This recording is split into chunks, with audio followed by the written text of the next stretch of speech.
Oi, pessoal, eu sou o Dest e hoje a gente vai falar um pouco sobre a psicologia no Brasil colonial. Os primeiros sinais que possibilitaram a leitura histórica da psicologia no Brasil começaram lá nos meados do século XVI ao século XVIII, no qual há uma mescla da cultura europeia com a cultura indígena. A gente até pode se questionar sobre os saberes psicológicos desses povos antes do período colonial. Mas como esses povos não tinham a cultura de escrita, isso os levou a não produzirem documentos que informassem sobre características da sua subjetividade, dos seus comportamentos e de outros aspectos de ordem psicológica. A psicóloga e pesquisadora Mariana Maxine entende que os saberes psíquicos humanos do período colonial podem ser entendidos como ideias psicológicas. Esse termo se refere à existência de saberes psicológicos antes da psicologia ser considerada uma ciência. Esses saberes estavam presentes em outras áreas, tais como a teologia, a pedagogia e a política, a medicina e a arquitetura. Para Maxine, três itens devem ser levados em consideração para o entendimento da história da psicologia brasileira no período colonial. Esses itens são as ideias psicológicas dos índios brasileiros, destacando a ciência e a mulher na sociedade indígena, a cultura católica, conceitos e as práticas psicopedagógicas dos jesuítas, e sobre as ideias filosóficas do século XVIII, que buscavam construir uma ciência dos homens. Os estudos das ideias psicológicas propostas por Maxine revelaram as primeiras manifestações documentadas da psicologia brasileira, que se encontravam tanto na cultura indígena, pela oralidade, e pela portuguesa, pelos registros de missionários e viajantes portugueses. E é a partir desses registros que é possível acessar e compreender alguns aspectos do psiquismo indígena, assim como a concepção de homem e de mundo dos portugueses. Por exemplo, é por meio de leitura, análise e interpretação de escritos de viajantes e missionários que é possível destacar dois aspectos que se sobressaem por seu interesse psicológico: a prática educativa dos índios com relação à criança e o papel da mulher na comunidade indígena. É possível notar por trechos como esse que a educação dos indígenas ia pela via da afetividade, da criatividade e da consideração pelos mais novos, sem recorrer à punição ou a uma figura autoritária, caracterizando assim uma importante ideia psicológica indígena no período colonial, a ideia que mostra preocupação com a forma de ensinar e de educar, que mais tarde essa mesma ideia seria estudada e desenvolvida por importantes psicólogos, como Vygotsky, Carl Rogers e Henry Herron, que defenderam uma educação centrada no afeto, na participação ativa da criança e no desenvolvimento de suas potencialidades.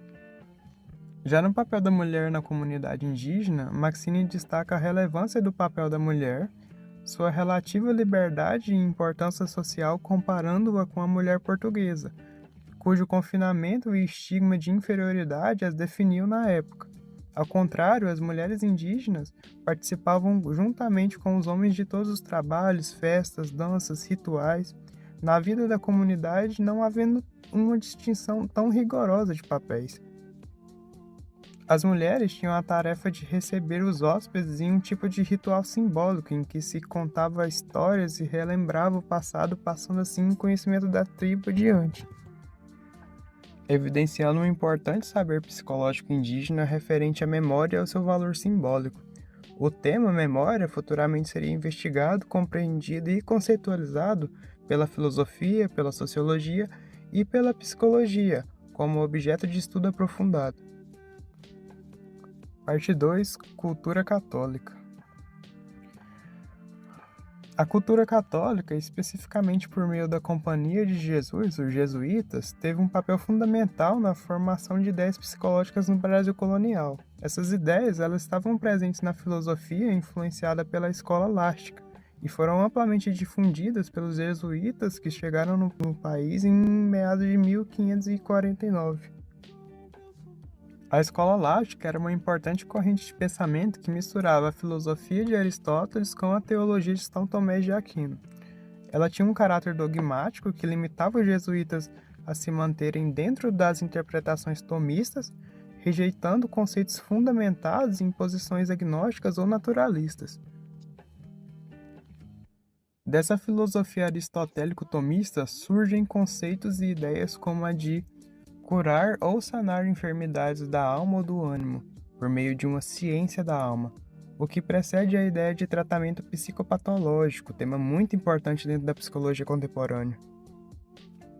O conhecimento de si e o diálogo interpessoal. Os jesuítas valorizavam muito o autoconhecimento e o diálogo para entender as dinâmicas interiores das pessoas. Essa noção, séculos depois, se torna tema central para a psicologia, sendo estudados por nomes como Hunt, por meio da introspecção, e por Freud, pela cura pela fala, pelo método da associação livre. Entre outras ideias, como a mutabilidade humana e a influência do corpo na alma. Sobre o terceiro ponto, as ideias filosóficas que buscavam construir uma ciência do homem. No período colonial, situado por alguns autores como o período pré-científico, ideias filosóficas europeias do século XVI ao século XVIII, como o empirismo crítico, o associacionismo britânico e o materialismo científico, influenciaram a formação de uma base para o surgimento da psicologia como ciência no século XIX, apontando para estudos complexos de temas de ordem psicológica. Bom, pessoal, agora eu quero dar uma palhinha sobre da onde que eu tirei esse tema, né? O que me motivou a trazer esse tema. E é o seguinte, eu estava lendo um livro intitulado A História da Psicologia da Educação em Goiás, de Álvaro Magno Catão, e no capítulo 1 ele trata sobre esse tema e eu achei muito interessante, eu decidi compartilhar, eu decidi fazer meio que uma síntese, né? Um aglomerado lá dos escritos desse capítulo e trazer aqui. Bom, eu queria agradecer também ao meu professor Álvaro Magno Catão, que é o autor desse livro, que me presenteou ele lá na faculdade. E eu queria falar que se vocês quiserem algum tema específico sobre esse livro, eu posso trazer, igual eu trouxe sobre o capítulo 1 dessa obra. E é só deixar nos comentários. Muito obrigado por ter assistido até aqui. Lembra de compartilhar, todos os links estarão na descrição, juntamente com o @ do artista, né, que fez as artes. E até um outro tema. Valeu!